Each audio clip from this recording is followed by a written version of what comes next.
Good evening. I'm Dr. Tisa Silver Kennedy, founder and executive director of the Maryland Center for Collegiate Financial Wellness, and I'd like to welcome you to the December 27th, 2023 edition of Office Hours presented by the Maryland Center for Collegiate Financial Wellness. Now, usually I've prepared a bunch of slides for you to answer all the questions that have come in from our community, but it's the holiday break, so we're going to do things a little bit differently, a bit more relaxed for this session, but we're still going to answer all the questions that have come into us via social media, email, and through some of the recent events that we've hosted. So before we get to those questions, I just want to give you a quick bit of information about the center, then a bit of information about office hours, and then we'll go into the questions from our community. So the Maryland Center for Collegiate Financial Wellness was founded in 2021 with an ambitious vision for all college and career school students within the state of Maryland, and that's that they would be able to achieve these 6 pillars of collegiate financial wellness. Those are being creditworthy, ready, resilient, empowered, successful, and thriving. If you'd like to learn more about our mission, our vision, and the organization itself, you can visit us online at mccfw.org. Now, this event that you're attending tonight is called Office Hours. Office Hours is our free virtual student debt clinic where we help student loan borrowers navigate repayment and prepare for financial success in their lives after loans. So we take a lot of questions from borrowers who are wondering how to approach repayment, how to get loans forgiven, pretty much anything you can think of related to student loans. We're fielding those questions, and we get together twice per month, usually on Wednesday evenings at 7 p.m. to answer those questions and also take questions as they come during the broadcast. So if you're joining us on Facebook Live, please do drop your questions in the chat, and as soon as I see them, I will make sure that I address them. So before we get into the questions, I have to do one more thing, and that's issue a disclaimer that the information that's presented during office hours should not be construed as personalized, legal, or financial advice. We do our best to bring you the most up-to-date information possible, but so much of your decision-making should be based on your personal situation. That could include your loan portfolio, your income, your household, whether you're married, single, head of household, all of these things come into play when it's time to make decisions about your student loan repayment choices and pursue forgiveness options. So keep in mind that while we do our best to give you the most up-to-date information, it's still general, and we need to know more information about you before we could make any decisions or help you make decisions about your student loans and which route to pursue next. All right, now that that's out of the way, I wanted to give a quick update. One thing that we have been talking about on office hours for the past couple of months, or the past several months actually, is a deadline that was approaching for the income-driven repayment adjustment. You've probably heard me refer to that as the IDR adjustment several times. So we were looking at a deadline of December 31st of 2023. And that was the deadline for people who needed to consolidate their loans to get the greatest benefit of this IDR adjustment. And for some people who have commercially held federal student loans, that was a deadline for them to consolidate to get their loans on track to benefit from this IDR adjustment. And today is the 27th of December, but thankfully we have more than 4 days. We actually have another 4 months because not too long ago that deadline was revised, and the new deadline is April 30th of 2024. So if you were worrying about what to do over these next few days, you have some breathing room. You can relax a bit because now the deadline has been pushed to April 30th. With that extra time, people will have the opportunity to consolidate their loans if they need to. And one population that we've been hearing quite a bit from has been parents, because many parents have reached out seeking information about the double consolidation loophole, which can help them get access to more affordable repayment plans for Parent Plus loans. And during our last edition of office hours, there simply wasn't enough time left to get all those applications completed by the December 31st deadline. But now that that deadline has been pushed until April 30th, if you're a borrower with Parent Plus loans, or if you have Parent Plus loans for a child and student loans for yourself, now you have more time. And a double consolidation is something where you could definitely get the 2 sets of applications in within 4 months. So that window has opened up again. The double consolidation loophole itself is set to close after July 1st of 2025, but we were talking strictly to the people who want to maximize their benefits through the IDR adjustment. The prior deadline of December 31st would make it impossible for them to just get the ball rolling on that double consolidation process in December and get it done by December 31st. But now that we have 4 extra months, again, that window is reopened and we've got time for it. So if you're interested in the double consolidation, I encourage you to go back and watch prior editions of Office Hours where we walk through that step by step. There are 2 different paths. One path for people who have student loans for themselves and parent plus loans for a child, and then another path for people who just have parent plus loans. But we detailed that process quite a bit, and you can go to our YouTube channel at the MCCFW to take a look at those videos and go through those steps. The next thing that I wanted to share with you before we get to the questions was that we also have had quite a few PSLF victories come in. We had one longtime educator from Northeast Baltimore City report back with $109,000 worth of student loans forgiven by way of public service loan forgiveness. We had another Montgomery County educator report back $39,000 worth of loans forgiven by way of PSLF. And we also had another collegiate educator who had about $121,000 forgiven by way of PSLF. And as a reminder, when a person reaches the milestone to have their debt forgiven by way of public service loan forgiveness, it's because they've been in repayment for at least 10 years. PSLF is judged by months. So we're talking about at least 120 months of having loans in a repayment status. So this is not a process that happens overnight. This is after years of work in public service and years of repayment. The fastest that a person can get through this is the 120 months plus the processing time for their application. So this is no small feat. And it also comes, again, in exchange for their commitment to public service. So congratulations to those of who have worked with the center and have met that milestone. And for those of you who are still waiting to reach 120, we are rooting for you and we thank you for your service.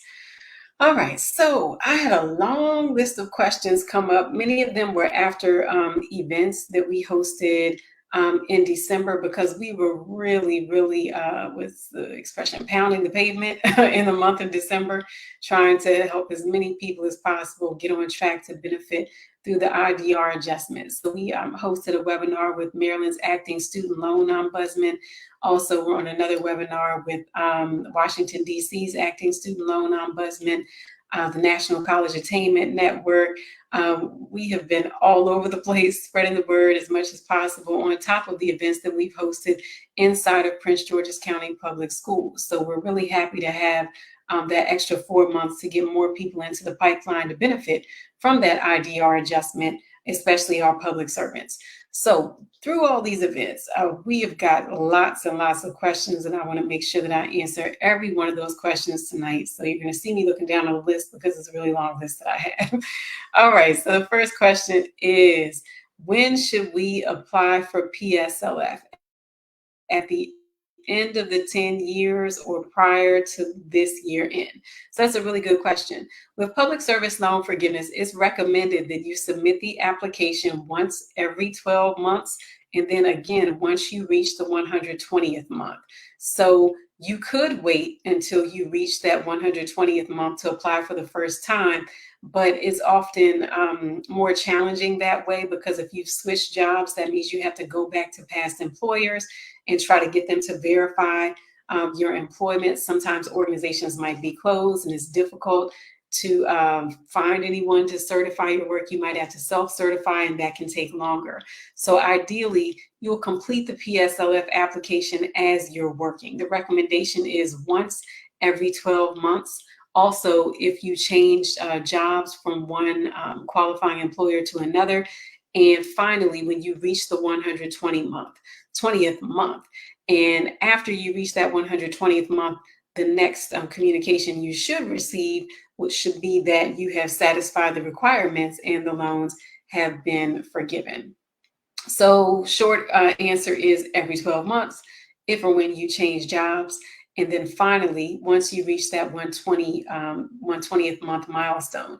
Now, if you have never applied for PSLF before, and you've got, more than 120 months of history, that doesn't mean that you can't get credit for the prior months because you never submitted an application. What that means, though, is that when you submit the application, you want to make sure that you cover every employer, every qualifying employer that you have worked for after October 1st, 2007, so that you can get as much of your employment verified. And then what the servicer will do is compare the months that you have the employment verified to the months that your loans were in a repayment, an acceptable repayment status. So remember, to get to the 120, it's not just 120 months of work. It's 120 months of qualifying employment while you had loans that were in a repayment status. Those two conditions have to be satisfied in order for a month to count toward PSLF. So if you have not applied before and you've got a lot of history, don't worry about it. You can still apply. It's just easier to apply as you go. All right, next question. Will any interest accrued for your loan also be forgiven once you meet all the other criteria to obtain public service loan forgiveness? And the answer is yes. Public service loan forgiveness is designed to forgive the entire remaining balance of a direct loan after you've met those other requirements of having the qualifying employment with the repayment history. So it doesn't matter if the loan has principal and interest outstanding. It's the entire remaining balance that is at stake here. So like I said, don't worry if it's principal or if it's interest. The entire remaining balance can be forgiven once you have met all the other requirements of public service loan forgiveness. This is also a good time to share that the same is true for the IDR adjustment. The IDR adjustment is basically a one-time effort to go back and assign payment counts to people who have eligible loans. Those are direct loans and federally held non-direct loans. For those loans, if you meet the milestone of 20 or 25 years to have them forgiven, then the principal and the interest will be forgiven. They don't make a distinction of, oh, it's just principal, so that'll get forgiven, but you owe the interest. It's the entire remaining balance of the loan. So that includes principal and interest. All right, next question. What is considered default? If you miss one payment, does that count? Great question. So it takes a while to go into default. Default is a status that you reach after you have not made payments as you were supposed to for at least 270 days. So missing one payment does not mean that you're in default. Missing one payment would be considered delinquent. That just means you're late. But to go into default, that means that you have missed payments for 270 days. And the consequences of default are far more serious than the consequences of being delinquent. If you go into default on federal student loans, the consequences can be quite far-reaching. You could be asked to pay the entire outstanding balance all at once. You can have your wages garnished. A judgment could be pursued and obtained against you. Your Social Security benefits and tax refund could be seized. Your professional licensure could be revoked. Your transcripts could be withheld, which could prevent you from being able to prove that you have completed the coursework necessary to obtain a job. So your employment could also be, your employment opportunities or prospects could be jeopardized as well. So you want to avoid default. If you are in default, it's something that you can get out of. And right now, it's easier to get out of default than normally. There's an initiative called the Fresh Start Initiative offered by the Department of Education, and you can enroll in that online or by calling, I think it's like a 1-866 number, but it's on the website, studentaid.gov. And you can enroll in the Fresh Start program to fast track your loans out of default. And that Fresh Start initiative is directly linked to the pandemic. So it's not something that's going to be around forever. I believe the deadline to get enrolled with that is 1 year after the end of the payment pause. So we're looking at fall of 2024 as the time that you would definitely need to take advantage of that Fresh Start initiative to get those defaulted loans back on track as easily as possible. If you miss one payment, again, that's being late or delinquent, but not as severe as being in default. Okay, next question. Can you still self-certify if a company is still in business, but nobody in the HR department will respond to calls and email requests to certify your employment?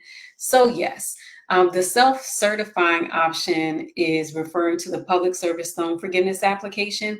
That option is for people who are not able to find someone from an organization to verify their employment. So let's say I worked at a now defunct nonprofit organization. Since the organization doesn't exist anymore, I can't go back to the organization and try to find someone to verify the employment. Because the organization is closed, I would need to self-certify. But sometimes that can also happen with organizations that are still open. A person might not work there anymore and could go back and ask, and they refuse to certify the employment. So if that's a situation that you find yourself in, you could also self-certify. I will say that some people are just kind of hesitant to reach back out to a former employer and don't even try. They would rather opt for the self-certify route without asking. But I think it's worth going back to ask the employer. People who self-certify, from what I've seen, it takes longer for the applications to get approved. I don't know if that's universal, but that's just what I've seen based on the borrowers that I've worked with. And if the organization is open, chances are that over the past couple of years, they've probably had an uptick in requests for job verifications related to public service loan forgiveness. So hopefully they have designated a person or a process for completing those applications. So I would encourage you, even if you're hesitant, give HR a call and ask if there's a designated person to complete the form.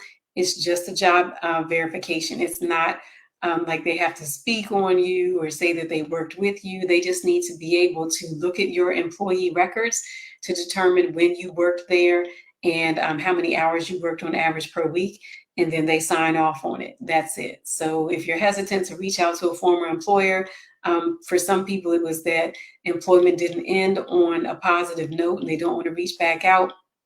Totally understandable. But I would definitely ask first before you choose the self-certifying option, or I would recommend that you ask first before self-certifying. But just remember, if you can't get anyone to do it, then yes, self-certifying is an option. All right, next question. Being as there is a deadline this month of December 31st, do you think that a form can be verified within that time frame? Now, this question actually came in about a week ago, and I have to say the turnaround time on the PSLF applications really depends on the organization, because I have certified employment for an employee using the PSLF application, and it takes by DocuSign. That was how I did it. It took maybe 3 minutes. So it's definitely something that can be done quickly, but the people who are doing this are probably doing this for multiple people, and this is not the only job duty that they have assigned. So the turnaround time is likely not going to be that fast, or at least not consistently. But at the time that this question was asked, maybe a week ago, that's a reasonable amount of time, I would think. But for larger employers, there may be a backlog, and I really can't say how long it would take. That's something that you'd have to consult your organization about, HR or whoever the designated person is for verifying PSLF applications. Also, keep in mind that now that deadline has been extended. We were looking at December 31st, and the question was asked about a week ago. Now we're looking at April 30th of 2024. So we have another 4 months, and that is more than enough time for someone to verify your PSLF application. All right, next question. I submitted manually last year. before the electronic option was available, but MOHELA still has not processed it. Could I resubmit electronically? So if you submitted a PSLF application last year, then you are definitely you definitely got enough additional time to submit a new form. I'm not sure why the old form hasn't been processed yet. It could have an error. You can always go to mohela.com and check your PSLF form status just to see if the form perhaps had an error and was rejected. If the form was a duplicate, those seem to sit longer from what I've observed. Or if it says that it's been processed, but you're not seeing a qualifying payment count, you might want to give them a call. But if the form was submitted last year, we're in December of 2023, that means that at the very least, you've got another 12 qualifying months of employment. So it's definitely time to submit a new application, and you could resubmit that form electronically or manually. The electronic option is one that seems, at least from what I'm seeing, it seems to be processed faster. So you might want to do the electronic version as opposed to the manual. Also, check with your employer to make sure that they're on board with the electronic submission, because some still don't want to use DocuSign and might prefer to use the manual signature option. So check with your employer, but as long as they're on board, then yes, you could submit a new form, or I'd highly recommend submitting a new form, and you can do so electronically. All right, next question. What if you're not on a payment plan? You're just making payments. Can you still apply for PSLF? So you can always apply for PSLF. If you are, working for a qualifying employer, then you can submit an application whether you're making payments or not.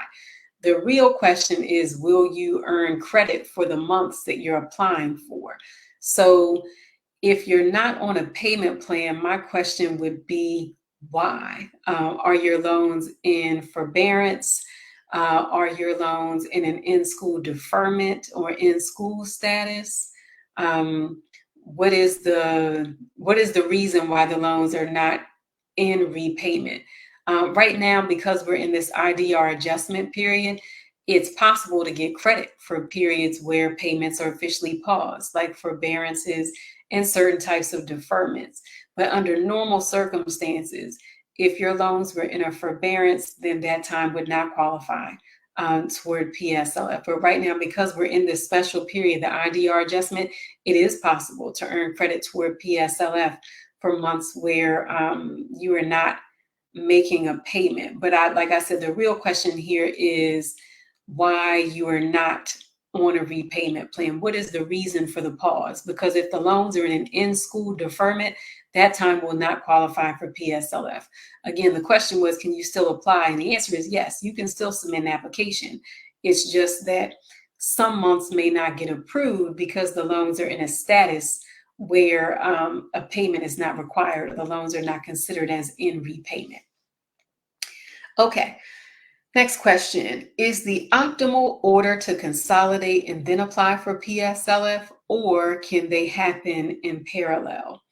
So if you have non-direct loans, then I would recommend that you consolidate first, because FFELP loans, any loan that is not a direct loan will not qualify for PSLF. So if you submit a PSLF application, I'm actually not sure if the online application will block you right now. I've seen before when people were in the midst of consolidating and they had a zero balance and they tried to complete a PSLF application, and the online tool would not allow them to, because it was seeing that they had no balance at that moment. They had no eligible loans. I'm not sure if that's the case for people who have FFELP and other non-direct loans. So I would recommend consolidating first, and after you consolidate, apply for PSLF. You don't have to wait for the consolidation loan to actually disperse in order to apply for PSLF. You could consolidate online and then go right over to that PSLF application. So you can do them, close together. But if you don't have any direct loans, I'm not sure that the system, and when I say the system, I'm referring to studentaid.gov, I'm not sure that it will allow you to complete the PSLF application using the help tool if you don't have any eligible loans. That's a great question, and I will definitely go back and check that for you. But since the waiver came into effect, the limited PSLF waiver, that was back October of 2021. The starting advice when that waiver was announced was consolidate your loans, wait until the consolidation loan has dispersed, and then apply for PSLF. At this point, we're looking at the April 30th deadline for the IDR adjustment. So if you were to consolidate today and wait for that consolidation loan to disperse and apply for PSLF, you should still be, that should all happen well before April 30th. But to truly answer the question, yes, you can do those in close proximity. You don't have to wait until the consolidation loan disperses to apply for PSLF. All right, next question. Oftentimes, interns who work full-time hours, which is listed here as 37 and a half hours per week, are brought on as a permanent employee. Would the employment start date for the application begin at the start of the internship or at the start of the permanent position? That's an excellent question. And it gets to the heart of one of the big misconceptions about public service loan forgiveness, and that is that your job title determines whether your employment qualifies. Truth is, your job title doesn't matter. It's the type of organization that you work for and whether you are a direct employee. So even if someone is an intern, if they are directly employed by the company and they work more than 30 hours per week on average, then that employment, as long as the organization is a qualifying employer, that employment can qualify as time toward PSLF. It's important to remember here, though, that for time to count toward PSLF, you need to have both the employment history and the repayment history. So if a person has an internship and they have loans that are in repayment, then that time can be counted as credit toward PSLF. But let's say this is an intern who starts to work full-time immediately after graduation, but their loans are in a grace period, then all the employment during that grace period would not count toward PSLF because the loans, they did not have any loans that were in repayment. Time and grace period does not count. So key things here.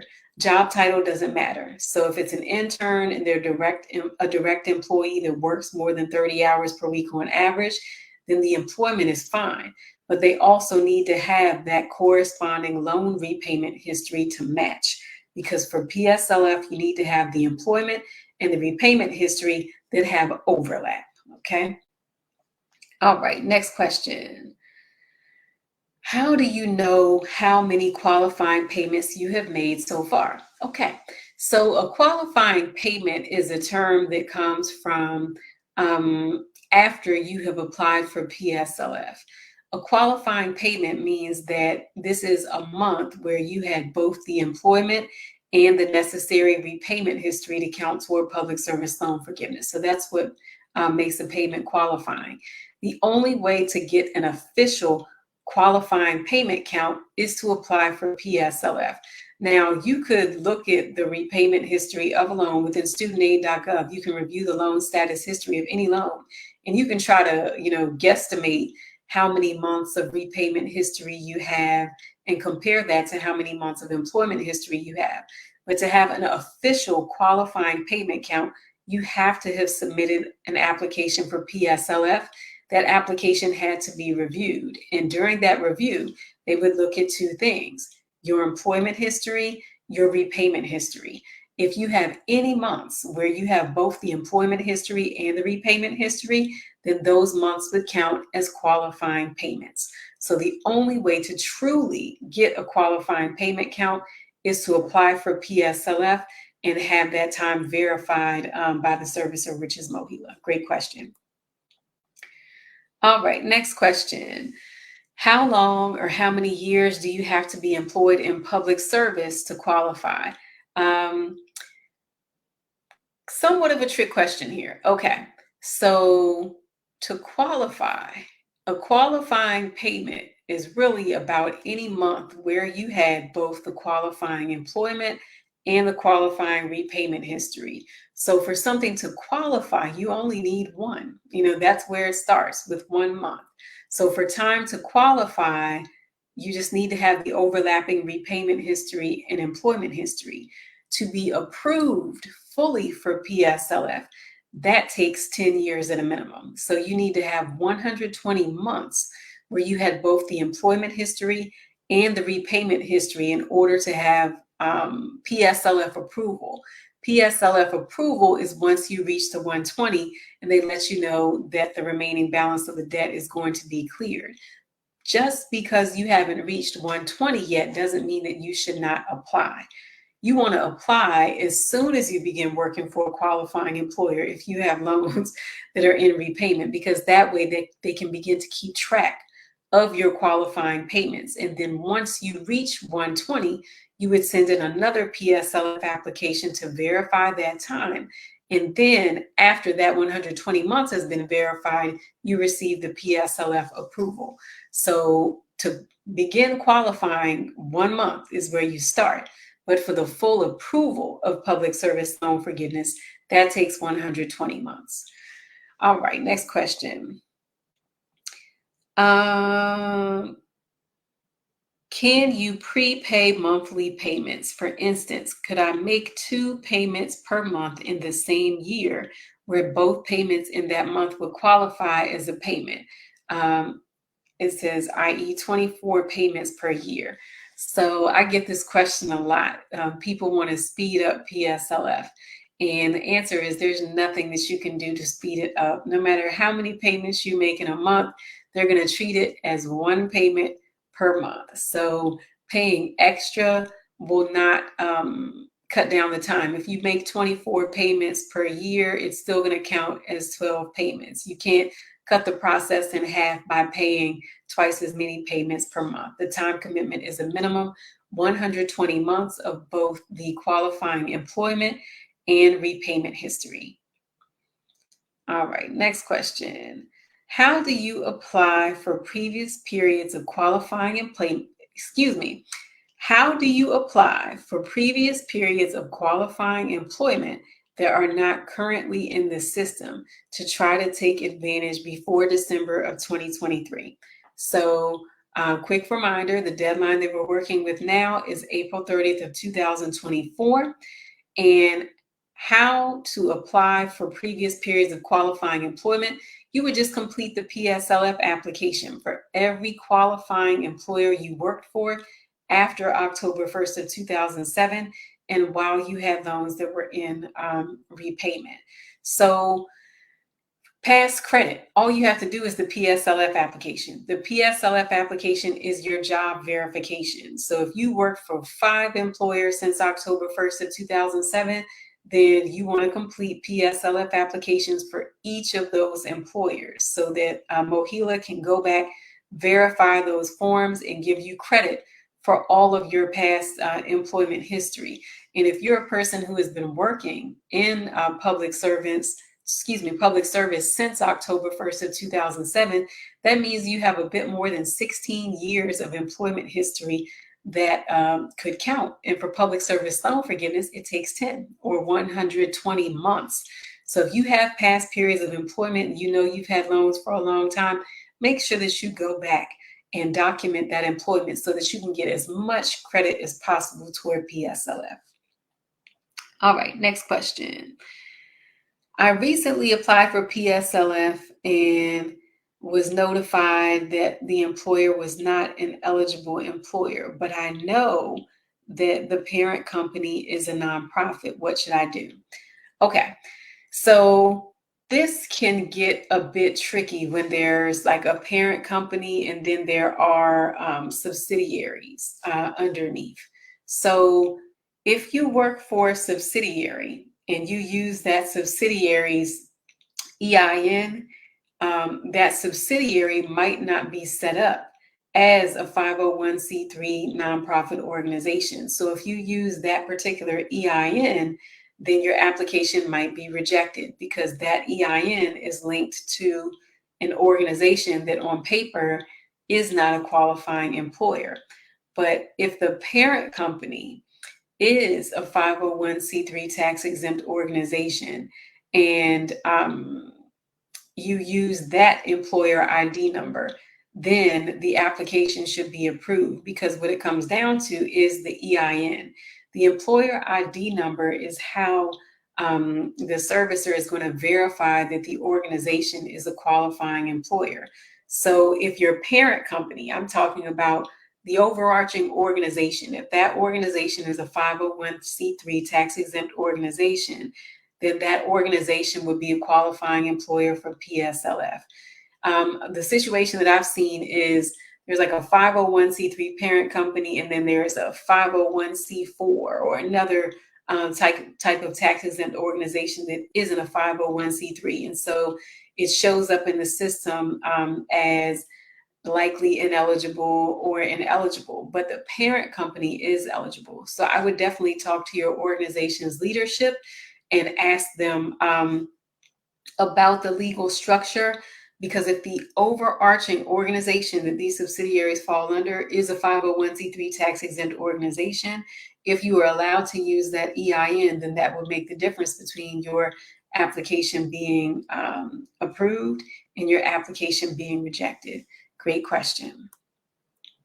Okay, so that was close to 20 questions. I have one more that came in, and I'm going to have to look at my phone for this because this came in by way of email.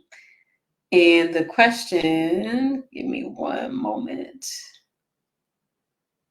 The question was help. I have a public service loan forgiveness question. I'm thinking of applying for consolidation to make my FFELP loan serviced by Navient eligible for public service loan forgiveness.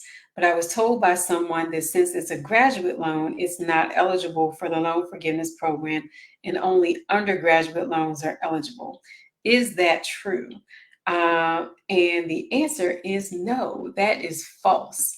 With public service loan forgiveness, it doesn't matter if the loans were taken out for an undergraduate or graduate school experience.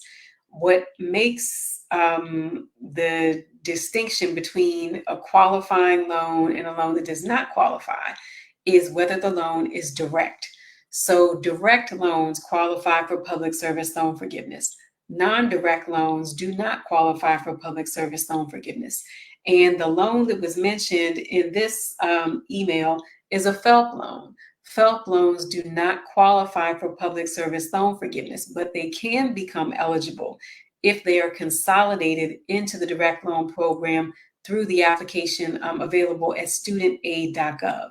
So in this person's situation, they can take this FFELP loan, go to studentaid.gov, complete the application to consolidate, and that FFELP loan will become a direct consolidation loan. Once the loan is a direct loan, it can be considered for public service loan forgiveness. Again, doesn't matter if it's an undergraduate loan or a graduate school loan. What matters is that the loan is direct. If this loan is left as it is, which is a FFELP loan with Navient, it will never qualify for public service loan forgiveness. It must be consolidated into the direct loan program so that it can get on track for PSLF. So great question. And again, it doesn't matter if your loan is undergraduate, graduate, or a mix of both. The loan has to be direct in order for it to qualify for public service loan forgiveness. Okay. All right. So I think that was about 20 questions. Almost. Did not feel like 20, but I had 20 because we've had a slew of questions come in after each of our events. And then during the month of December, we were super busy because we were looking to the December 31st deadline to consolidate for folks to get the greatest benefit from the IDR adjustment. That deadline has, again, been extended until April 30th of 2024. So you've got about 4 more months to make sure that you are on track to get the greatest benefit from this IDR adjustment.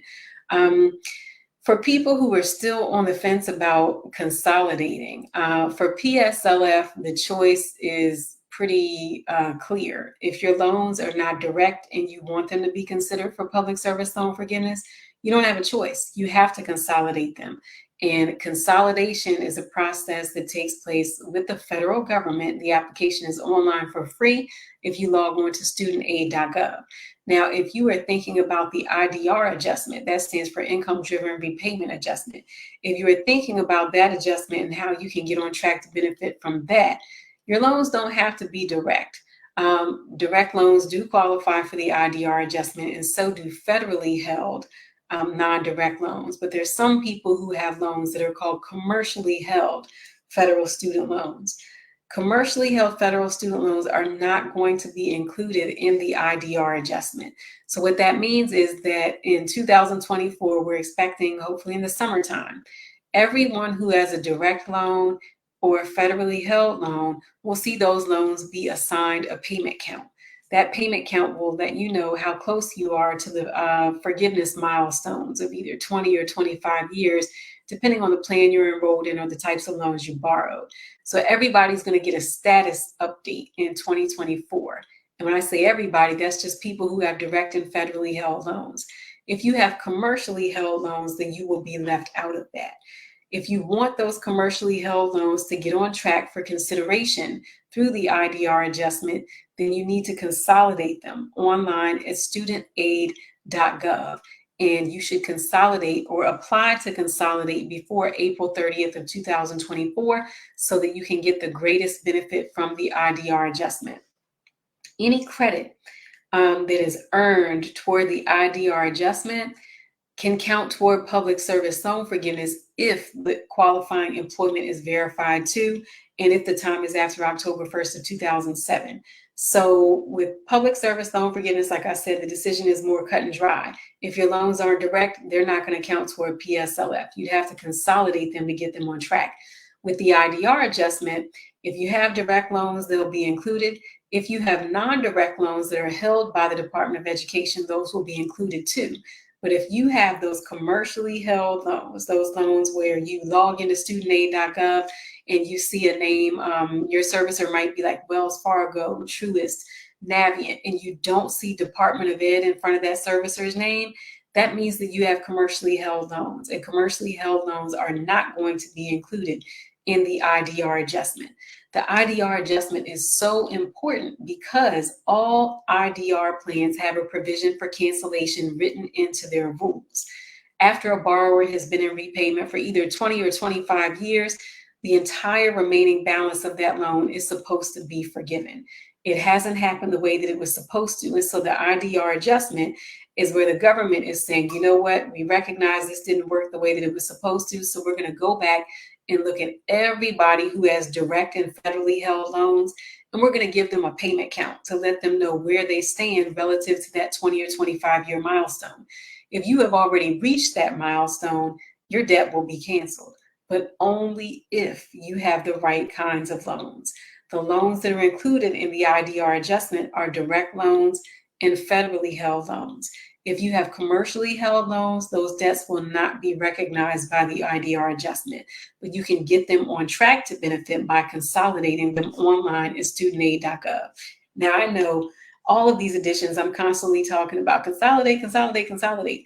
I want to be very clear that when I use the term consolidate, I mean consolidate with the federal government, and that application is online at studentaid.gov. I do not mean refinancing with a private lender, because if you, and sometimes those terms are used interchangeably, refinancing and consolidation. If you consolidate your debt with a private lender, that's any lender that's outside of the federal government, you will not be considered for any of these forgiveness opportunities. So the IDR adjustment goes away, public service loan forgiveness goes away, any other benefit that's reserved for federal student loan borrowers automatically goes away as soon as you refinance with a private lender. So when you hear me say consolidate, I'm strictly talking about consolidation through the Department of Education, and that application is online at studentaid.gov. You will need to log in with an FSA ID and password so that you can get into the application and consolidate your loans to make sure that they're on track to get the greatest benefit. All right, I'm going to pause for a moment and take a look and see if I've got any comments. Traffic is looking low, and I would expect that as we are right in the middle of holiday break. So I thank you all for those of you all who have tuned in and submitted questions. I appreciate your engagement, and I hope that we have provided you with some helpful information as you ponder next steps with your student loans. As always, we will have these episodes uploaded to YouTube shortly and annotated so you can go straight to the content that means the most to you. And you can also visit us online at our YouTube channel, youtube.com/@the-MCCFW. I do not see any comments coming in from Facebook, and I don't see any other comments or emails that have come in. So we are wrapping just a little bit early. I'm going to go ahead and wrap up this edition of Office Hours. I thank you again for joining me. I'm really excited because actually 6 days ago marked the second anniversary of Office Hours. We have been doing this now for 2 years. We're approaching 50 free virtual student loan clinics to help borrowers, especially Marylanders, navigate student loan repayment and prepare for financial success beyond repayment. And it's been a learning experience. It's also helped quite a few people. We've gotten emails from a lot of people outside of the state of Maryland, some of them overseas, who are tuning in and reporting back victories or just asking questions and staying engaged. And we really appreciate you being a part of our community. Like I said, learning experience, and hopefully we have been able to help you make some decisions, some more informed decisions about your student loans.